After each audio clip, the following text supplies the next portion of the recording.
Chapter 25. Then the kingdom of heaven will be like 10 virgins who took their lamps and went to meet the bridegroom. 5 of them were foolish, and 5 were wise. For when the foolish took their lamps, they took no oil with them, but the wise took flasks of oil with their lamps. As the bridegroom was delayed, they all became drowsy and slept. But at midnight there was a cry, "Here is the bridegroom, come out to meet him." Then all those virgins rose and trimmed their lamps, and the foolish said to the wise, "Give us some of your oil, for our lamps are going out." But the wise answered, saying, "Since there will not be enough for us and for you, go rather to the dealers and buy for yourselves." And while they were going to buy, the bridegroom came, and those who were ready went in with him to the marriage feast, and the door was shut. Afterward the other virgins came also, saying, "Lord, Lord, open to us." But he answered, "Truly I say to you, I do not know you. Watch, therefore, for you know neither the day nor the hour. For it will be like a man going on a journey, who called his servants and entrusted to them his property. To one he gave 5 talents, to another 2, to another 1, to each according to his ability. Then he went away. He who had received the 5 talents went at once and traded with them, and he made 5 talents more. So also he who had the 2 talents made 2 talents more. But he who had received the 1 talent went and dug in the ground, and hid his master's money. Now after a long time the master of those servants came and settled accounts with them.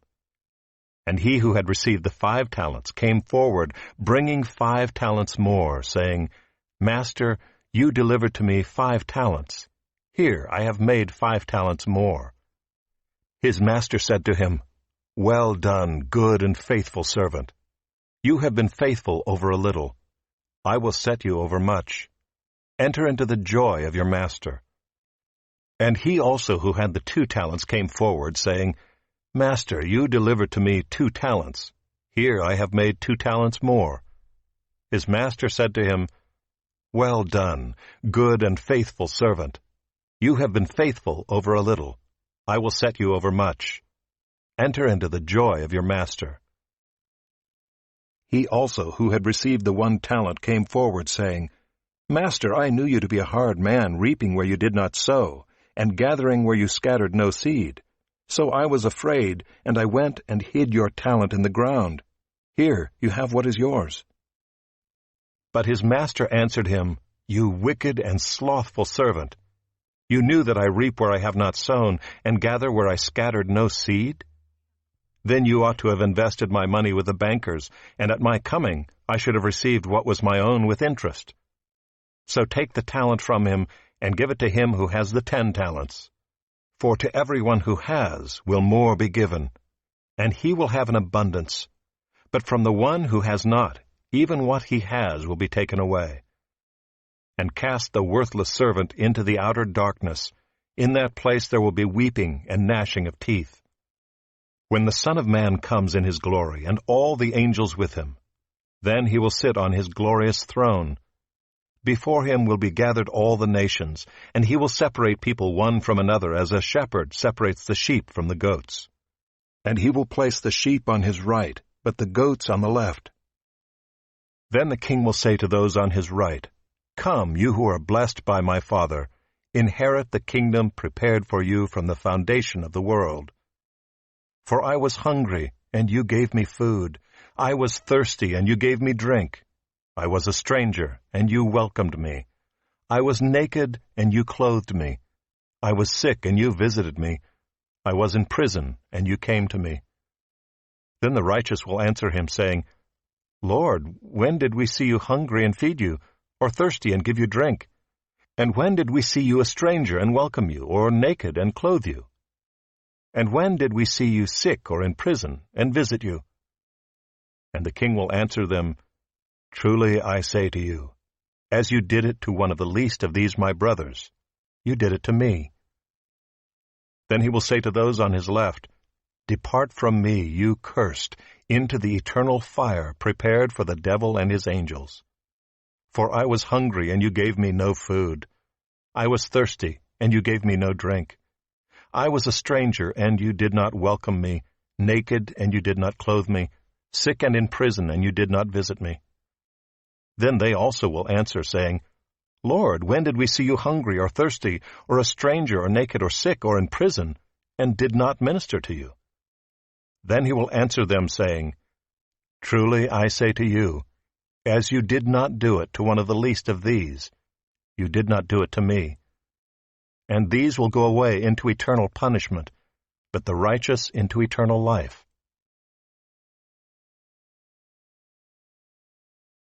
Chapter 26. When Jesus had finished all these sayings, he said to his disciples, You know that after 2 days the Passover is coming, and the Son of Man will be delivered up to be crucified. Then the chief priests and the elders of the people gathered in the palace of the high priest, whose name was Caiaphas, and plotted together in order to arrest Jesus by stealth and kill him. But they said, Not during the feast, lest there be an uproar among the people. Now when Jesus was at Bethany in the house of Simon the leper, a woman came up to him with an alabaster flask of very expensive ointment, and she poured it on his head as he reclined at table. And when the disciples saw it, they were indignant, saying, Why this waste? For this could have been sold for a large sum and given to the poor. But Jesus, aware of this, said to them, Why do you trouble the woman? For she has done a beautiful thing to me. For you always have the poor with you, but you will not always have me. In pouring this ointment on my body, she has done it to prepare me for burial. Truly, I say to you, wherever this gospel is proclaimed in the whole world, what she has done will also be told in memory of her. Then one of the 12, whose name was Judas Iscariot, went to the chief priests and said, What will you give me if I deliver him over to you? And they paid him 30 pieces of silver. And from that moment he sought an opportunity to betray him. Now on the first day of unleavened bread, the disciples came to Jesus, saying, Where will you have us prepare for you to eat the Passover? He said, Go into the city to a certain man and say to him, The teacher says, My time is at hand.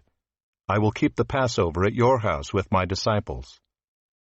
And the disciples did as Jesus had directed them, and they prepared the Passover. When it was evening, he reclined at table with the 12. And as they were eating, he said, Truly I say to you, one of you will betray me. And they were very sorrowful, and began to say to him one after another, Is it I, Lord? He answered, He who has dipped his hand in the dish with me will betray me. The Son of Man goes as it is written of him, but woe to that man by whom the Son of Man is betrayed. It would have been better for that man if he had not been born. Judas, who would betray him, answered, Is it I, Rabbi? He said to him, You have said so.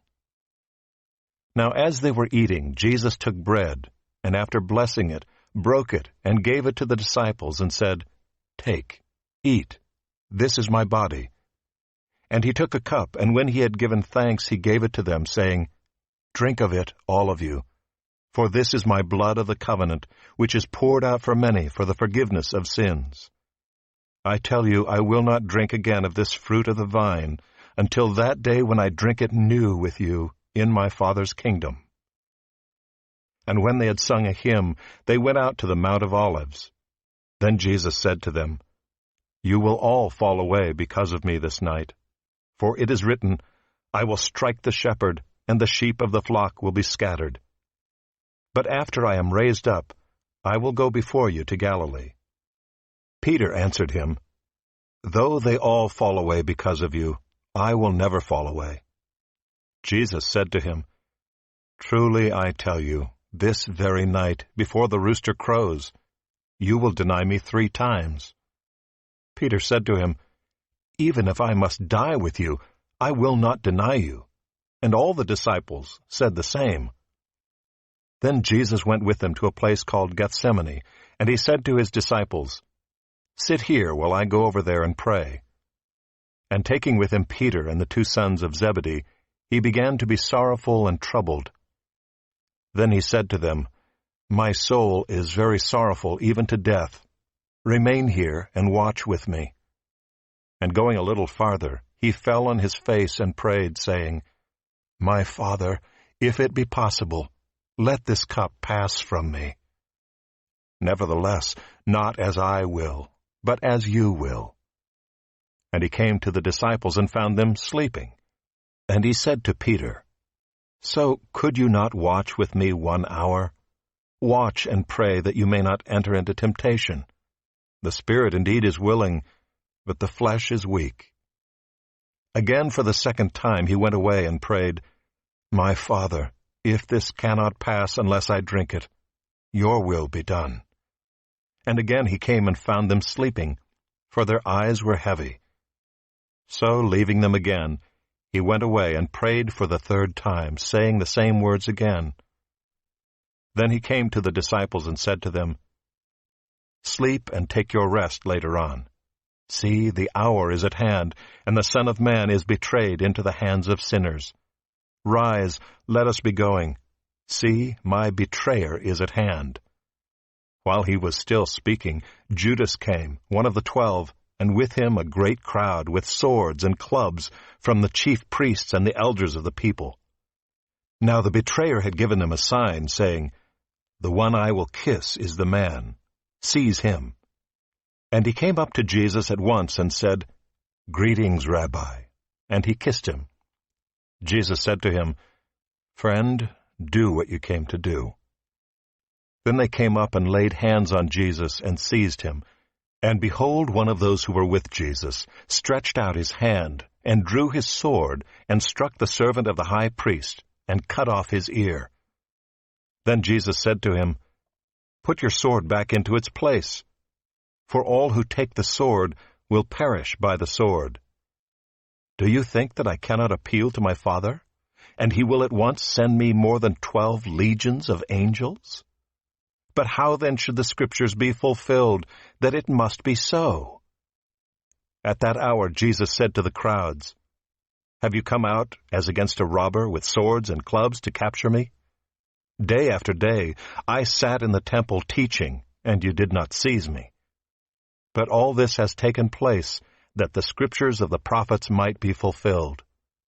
Then all the disciples left him and fled.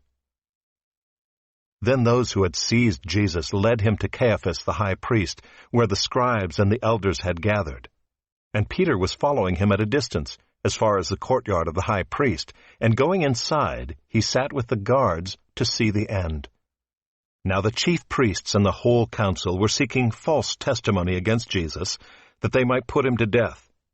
But they found none, though many false witnesses came forward.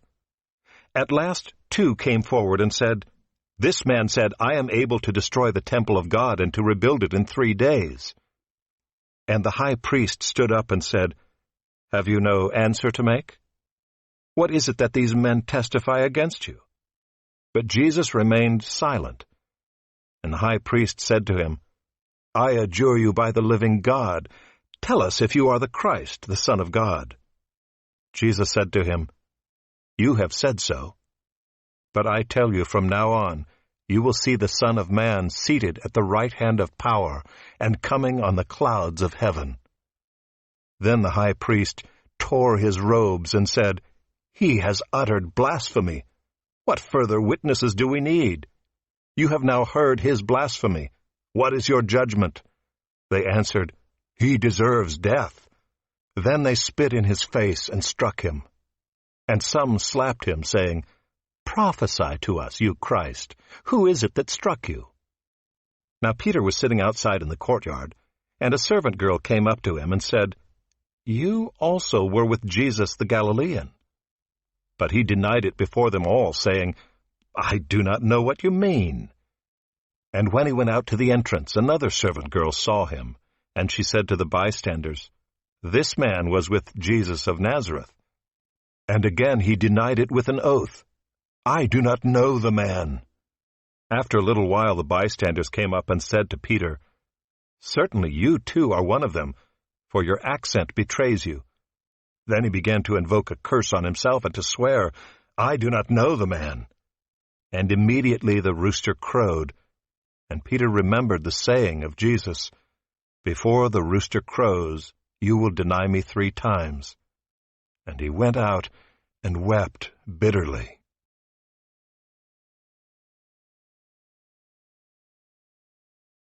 Chapter 27. When morning came, all the chief priests and the elders of the people took counsel against Jesus to put him to death. And they bound him and led him away, and delivered him over to Pilate the governor. Then when Judas, his betrayer, saw that Jesus was condemned, he changed his mind, and brought back the 30 pieces of silver to the chief priests and the elders, saying, "I have sinned by betraying innocent blood." They said, "What is that to us? See to it yourself." And throwing down the pieces of silver into the temple, he departed, and he went and hanged himself. But the chief priests, taking the pieces of silver, said, "It is not lawful to put them into the treasury, since it is blood money." So they took counsel and bought with them the potter's field as a burial place for strangers. Therefore that field has been called the field of blood to this day. Then was fulfilled what had been spoken by the prophet Jeremiah, saying, "And they took the 30 pieces of silver, the price of him on whom a price had been set by some of the sons of Israel, and they gave them for the potter's field, as the Lord directed me." Now Jesus stood before the governor, and the governor asked him, "Are you the king of the Jews?" Jesus said, "You have said so." But when he was accused by the chief priests and elders, he gave no answer. Then Pilate said to him, "Do you not hear how many things they testify against you?" But he gave him no answer, not even to a single charge, so that the governor was greatly amazed. Now at the feast the governor was accustomed to release for the crowd any one prisoner whom they wanted. And they had then a notorious prisoner called Barabbas. So when they had gathered, Pilate said to them, "Whom do you want me to release for you, Barabbas, or Jesus who is called Christ?" For he knew that it was out of envy that they had delivered him up. Besides, while he was sitting on the judgment seat, his wife sent word to him, "Have nothing to do with that righteous man, for I have suffered much because of him today in a dream." Now the chief priests and the elders persuaded the crowd to ask for Barabbas and destroy Jesus. The governor again said to them, "Which of the 2 do you want me to release for you?" And they said, "Barabbas." Pilate said to them, "Then what shall I do with Jesus, who is called Christ?" They all said, "Let him be crucified." And he said, "Why? What evil has he done?" But they shouted all the more, "Let him be crucified." So when Pilate saw that he was gaining nothing, but rather that a riot was beginning, he took water and washed his hands before the crowd, saying, "I am innocent of this man's blood. See to it yourselves." And all the people answered, "His blood be on us and on our children." Then he released for them Barabbas, and having scourged Jesus, delivered him to be crucified. Then the soldiers of the governor took Jesus into the governor's headquarters, and they gathered the whole battalion before him. And they stripped him and put a scarlet robe on him, and twisting together a crown of thorns, they put it on his head and put a reed in his right hand. And kneeling before him, they mocked him, saying, "Hail, King of the Jews!" And they spit on him, and took the reed and struck him on the head. And when they had mocked him, they stripped him of the robe and put his own clothes on him, and led him away to crucify him. As they went out, they found a man of Cyrene, Simon by name. They compelled this man to carry his cross. And when they came to a place called Golgotha, which means place of a skull, they offered him wine to drink mixed with gall, but when he tasted it, he would not drink it. And when they had crucified him, they divided his garments among them by casting lots. Then they sat down and kept watch over him there. And over his head they put the charge against him, which read, "This is Jesus, the King of the Jews." Then 2 robbers were crucified with him, one on the right and one on the left. And those who passed by derided him, wagging their heads and saying, "You who would destroy the temple and rebuild it in 3 days, save yourself. If you are the Son of God, come down from the cross." So also the chief priests, with the scribes and elders, mocked him, saying, He saved others. He cannot save himself. He is the King of Israel. Let him come down now from the cross, and we will believe in him. He trusts in God. Let God deliver him now, if he desires him. For he said, I am the Son of God. And the robbers who were crucified with him also reviled him in the same way. Now from the 6th hour there was darkness over all the land until the 9th hour. And about the 9th hour Jesus cried out with a loud voice, saying, Eli, Eli, lama sabachthani. That is, my God, why have you forsaken me? And some of the bystanders, hearing it, said, This man is calling Elijah. And one of them at once ran and took a sponge, filled it with sour wine, and put it on a reed and gave it to him to drink. But the others said, Wait, let us see whether Elijah will come to save him. And Jesus cried out again with a loud voice, and yielded up his spirit. And behold, the curtain of the temple was torn in two from top to bottom. And the earth shook, and the rocks were split. The tombs also were opened, and many bodies of the saints who had fallen asleep were raised, and coming out of the tombs after his resurrection, they went into the holy city and appeared to many. When the centurion and those who were with him keeping watch over Jesus saw the earthquake and what took place, they were filled with awe and said, Truly, this was the Son of God. There were also many women there, looking on from a distance, who had followed Jesus from Galilee, ministering to him, among whom were Mary Magdalene, and Mary the mother of James and Joseph, and the mother of the sons of Zebedee. When it was evening, there came a rich man from Arimathea named Joseph, who also was a disciple of Jesus. He went to Pilate and asked for the body of Jesus. Then Pilate ordered it to be given to him. And Joseph took the body and wrapped it in a clean linen shroud, and laid it in his own new tomb, which he had cut in the rock. And he rolled a great stone to the entrance of the tomb, and went away. Mary Magdalene and the other Mary were there, sitting opposite the tomb. The next day, that is, after the day of preparation, the chief priests and the Pharisees gathered before Pilate and said, Sir, we remember how that impostor said, while he was still alive, After 3 days I will rise. Therefore order the tomb to be made secure until the 3rd day, lest his disciples go and steal him away and tell the people, He has risen from the dead.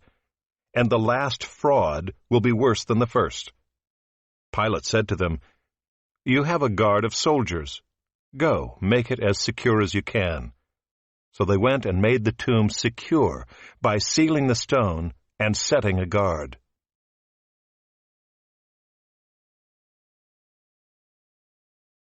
Chapter 28. Now after the Sabbath, toward the dawn of the 1st day of the week, Mary Magdalene and the other Mary went to see the tomb. And behold, there was a great earthquake, for an angel of the Lord descended from heaven, and came and rolled back the stone, and sat on it. His appearance was like lightning, and his clothing white as snow. And for fear of him the guards trembled, and became like dead men. But the angel said to the women, Do not be afraid, for I know that you seek Jesus who was crucified. He is not here, for he has risen, as he said. Come, see the place where he lay. Then go quickly and tell his disciples that he has risen from the dead. And behold, he is going before you to Galilee. There you will see him. See, I have told you. So they departed quickly from the tomb with fear and great joy, and ran to tell his disciples. And behold, Jesus met them and said, Greetings. And they came up and took hold of his feet and worshipped him. Then Jesus said to them, Do not be afraid. Go and tell my brothers to go to Galilee, and there they will see me. While they were going, behold, some of the guard went into the city and told the chief priest all that had taken place. And when they had assembled with the elders and taken counsel, they gave a sufficient sum of money to the soldiers and said, Tell people his disciples came by night and stole him away while we were asleep. And if this comes to the governor's ears, we will satisfy him and keep you out of trouble." So they took the money and did as they were directed. And this story has been spread among the Jews to this day. Now the 11 disciples went to Galilee, to the mountain to which Jesus had directed them. And when they saw him, they worshipped him, but some doubted. And Jesus came and said to them, "All authority in heaven and on earth has been given to me. Go, therefore, and make disciples of all nations, baptizing them in the name of the Father, and of the Son, and of the Holy Spirit, teaching them to observe all that I have commanded you. And behold, I am with you always, to the end of the age."